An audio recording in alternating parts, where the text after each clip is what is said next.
The next thing is collaborations. You want to collaborate with other people that are doing what you're doing, or that have similar audiences. You want to make sure you reach out to the right people. So when you're trying to figure out who to collaborate with, here's a couple really key factors.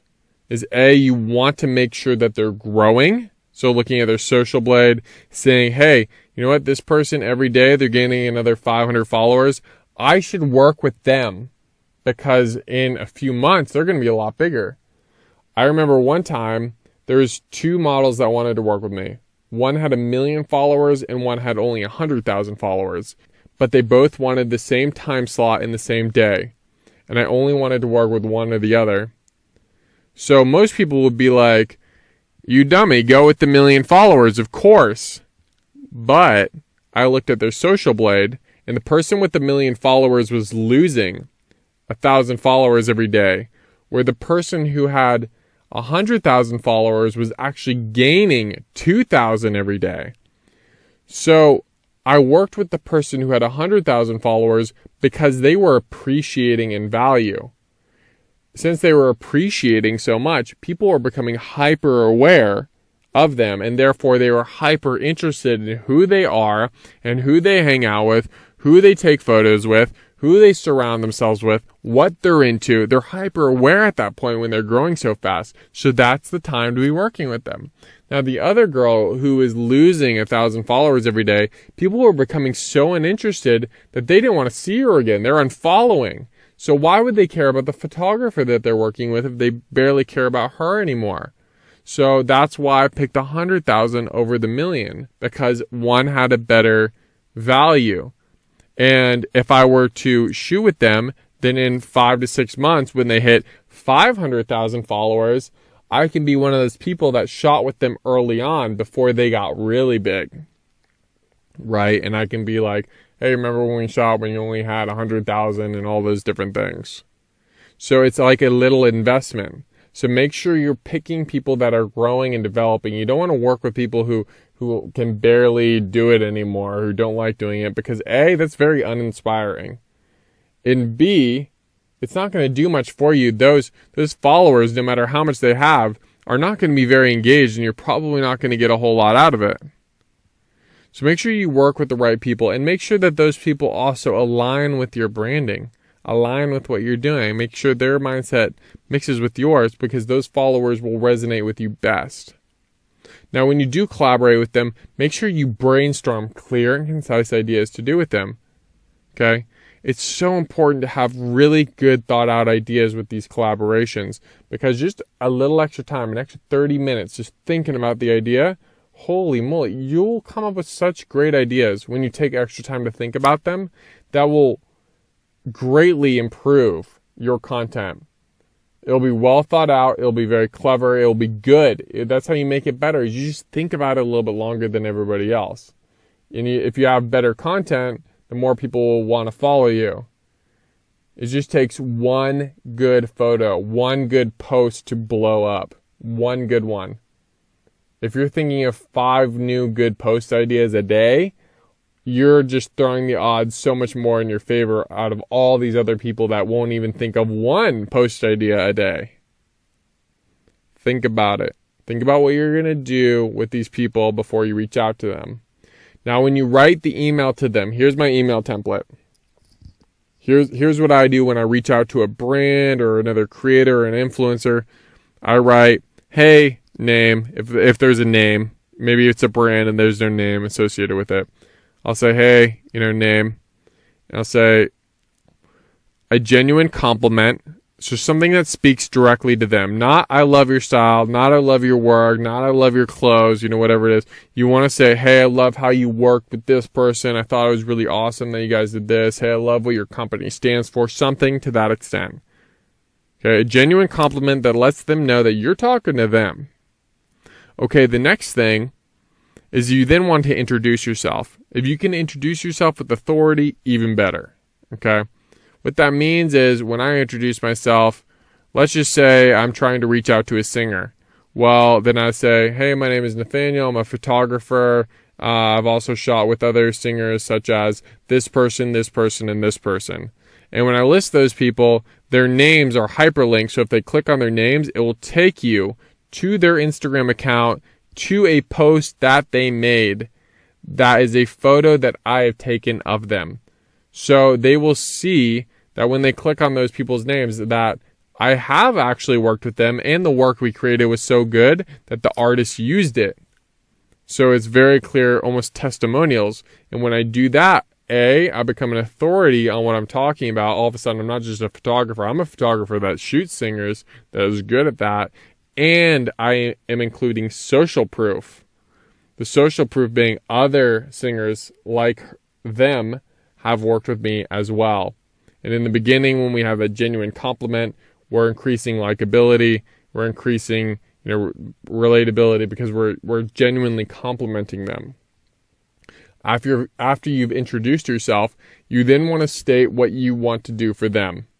That's important. How I worded that's really important. It's not what you want, because they don't care what you want. What they care is what they want. So you want to write how you want to be of value to them. Hey, I would love to help you on your next ad campaign.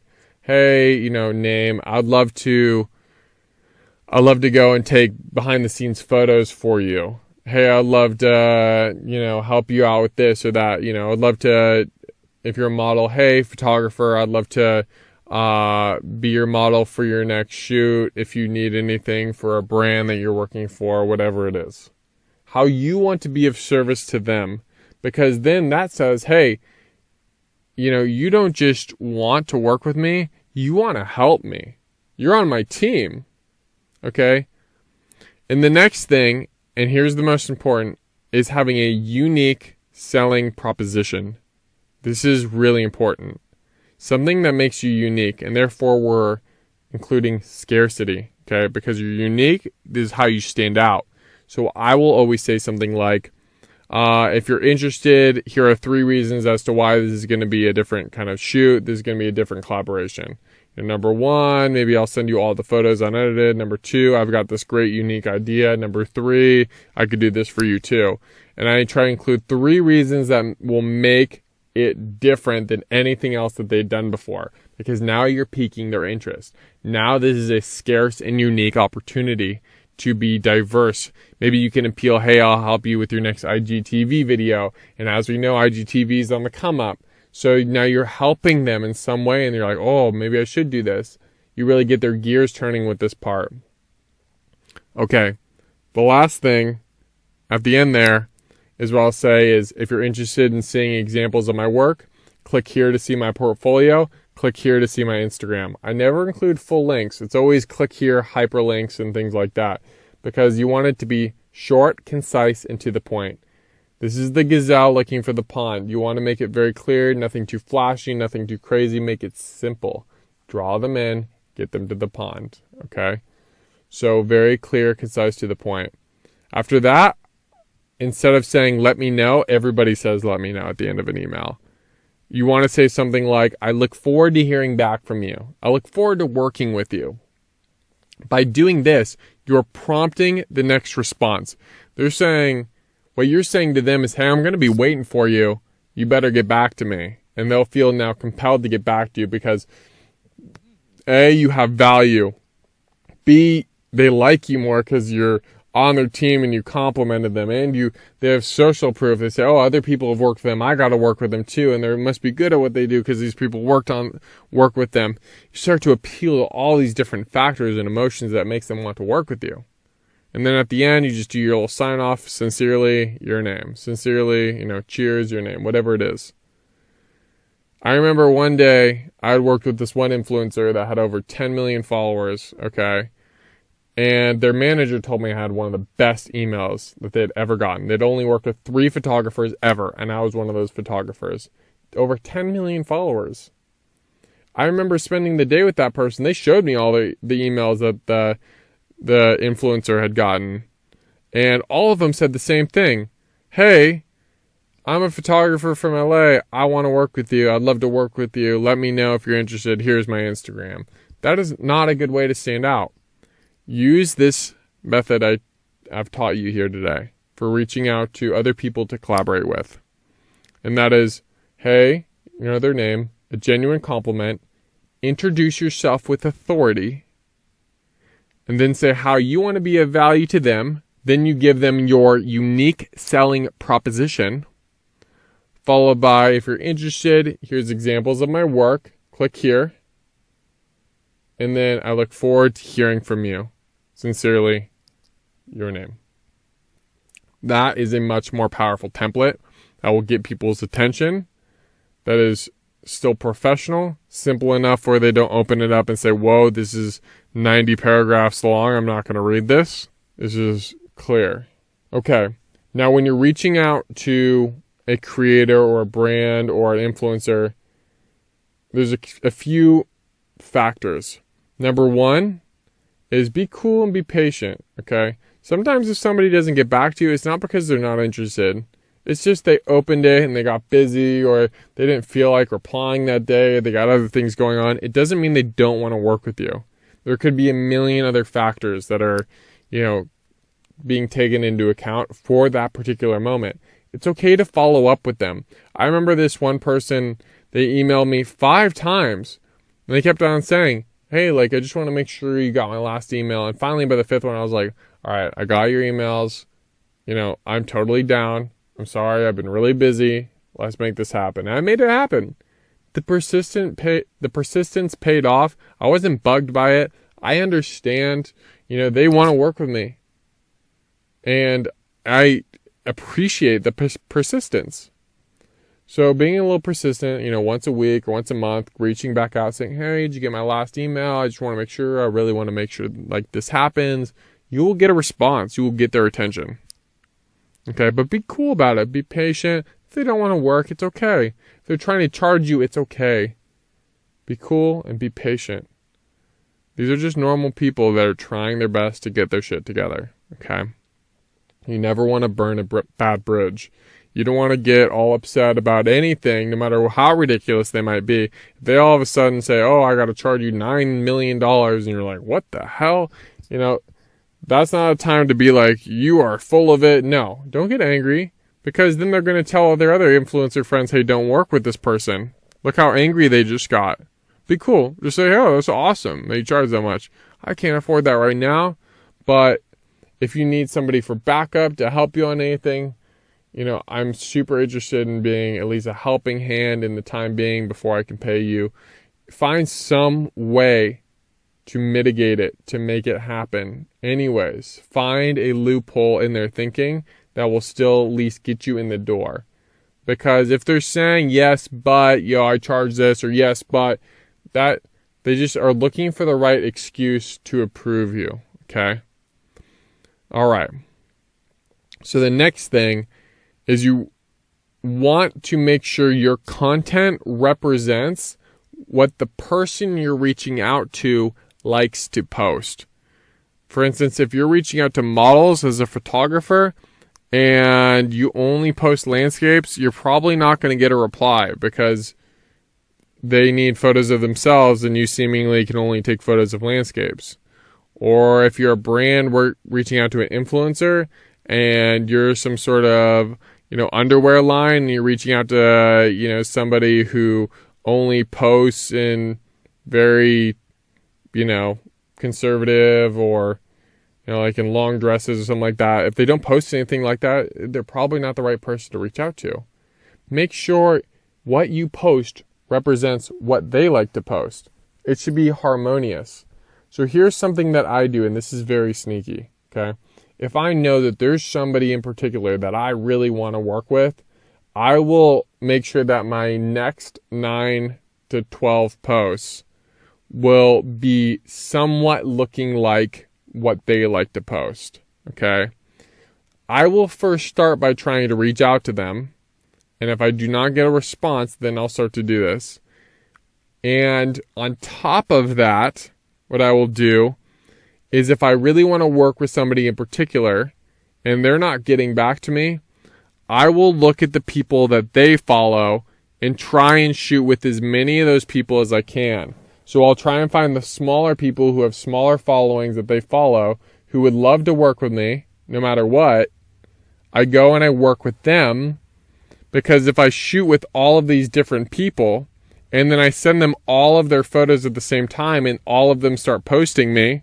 And then all of a sudden, this person that I want to work with starts seeing me all over their feed. And they say, wow, look at all my friends and look at all these people I follow that are working with this guy. I should work with them too. And then they look at my feed again, they realize, oh, he takes photos that I like to post. So therefore, now it's brand alignment. Now they know that they're going to get something that they can use. And other people work with them that they know. You must be a trusted source, and you must be, a good person that they should work with. So this is something else I used to do a lot to try and get the right people to want to work with me. And it's obviously worked. It's very sneaky. Another thing you can do, and this is what got me in Forbes, was this little trick right here. Because there are 3 different forms of people on Instagram that want to work together at all times. And these are brands, creators, and influencers. Anything could be any mix of the 3. You could be a creator and an influencer. You could be a brand and a creator. You can be just one or the other. Usually just the models that are just models, those are influencers. Now, if, like myself, I'm a photographer, but I also have a following. Therefore, I'm a creator and an influencer. And a little bit of a brand as well, because I'm selling these things. So you can have any mix of the 3. But if those 3 can get together in some way, now you have a good amount of power and you have a lot of strength, because all 3 want to work with each other. Influencers need content. That content comes from creators, but they also want to get paid, and that comes from brands. Okay? So they need all 3. If you can be a connector, that is how you win. Now, this is the strategy that got me in Forbes. And, this is obviously a moral gray area, because it starts with a little bit of a tiny, tiny, tiny, tiny lie. Just a small little lie. It's not going to hurt anybody, What I would say is I would try and find, because as the creator, I would fill the creator role. Okay, so I didn't need to look for any creators. If you're just a model or an influencer, then you're going to have to look for, a creator to pitch this to. Okay. But I filled the creator role. So I'd find about 3 models that all had similar vibes. And I would try and figure out a brand that all 3 of them would like to work with. So if they're all like a swimwear, kind of vibe, then I might be like, okay, well, Boutin is a swimwear company that's really big that they might all want to work with.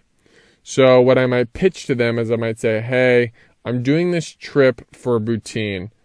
And I've reached out to these other 2 influencers as well that I'm talking to them about going to. We're going to go out. We're going to create content. It's an all expenses paid trip. Are you in?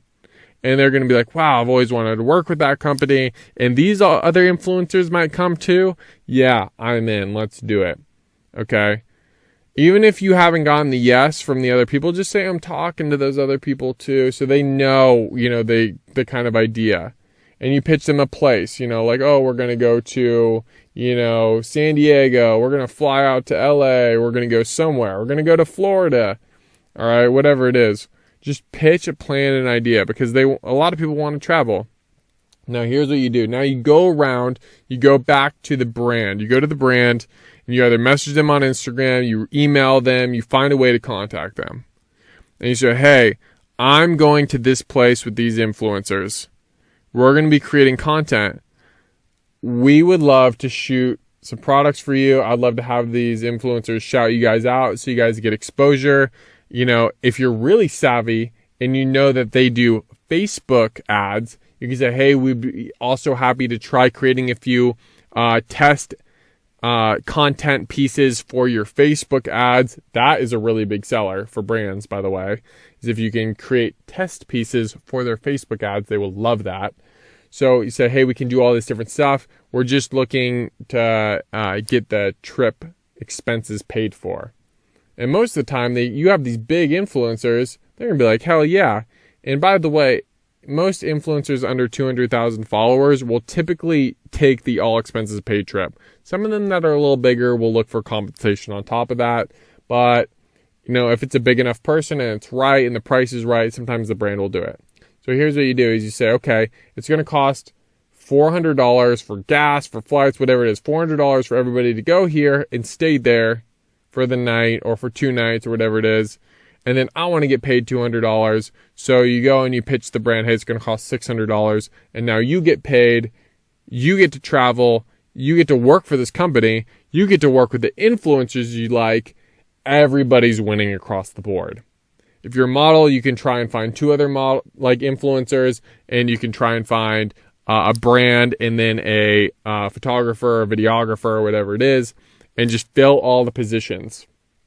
Okay, and now you get to be cross-collaborating because you're creating content too on top of getting paid. And if you're a brand, a good thing you can sell is, hey, we're setting up this shoot with this model. Do you want to be the photographer for it? And then you just pitch on the other side, hey, we're setting up this shoot with this photographer. Do you want to be the model for it? Whatever it is. And you try and pair those people together. Hey, we're going to send you guys some stuff. Because the photographers want to work with the models want to work with photographers, the content creators. Even if you're a musician, you could be like, yeah, I want to create the music for all these different people.